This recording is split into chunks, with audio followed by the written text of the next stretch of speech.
গোটেইখিনি ডকুমেন্টেশন কৰোতে আমাক প্ৰায়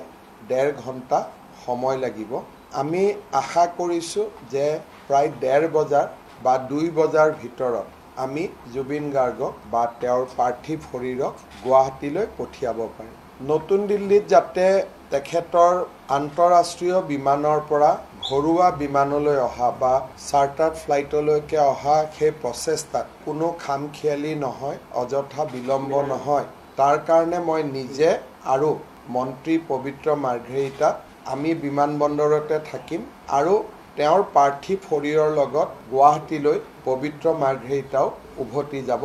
আৰু মই আশা কৰিছো যে ৰাতিপুৱাই মই কেন্দ্ৰীয় গৃহমন্ত্ৰী ডাঙৰীয়াক সাক্ষাৎ কৰি গোটেই আমি কি ব্যৱস্থা লৈছো তেখেতক অৱগত কৰি দুপৰীয়ালৈ ময়ো গুৱাহাটী উভতি যাম আৰু গুৱাহাটী বিমানবন্দৰত বানজি ব্যৱস্থা ল'ব লাগে গোটেইখিনি আমি পৰিকল্পনা কৰি আছো আৰু সমান্তৰালভাৱে জুবিনৰ শেষ কৃত্যৰ সম্পন্ন কৰাৰ যিটো স্থান তাকো আমি নিশ্চিত কৰাৰ প্ৰচেষ্টা চলাই আছো কালি সন্ধিয়া 6 বজাত অসম মন্ত্ৰীসভাৰ কেবিনেট বৈঠক অনুষ্ঠিত হ'ব আৰু কেবিনেটৰ সময়ছোৱাতে জুবিনৰ অন্তিম সংস্কাৰৰ স্থান টুকুৰা আমি নিশ্চিত কৰিম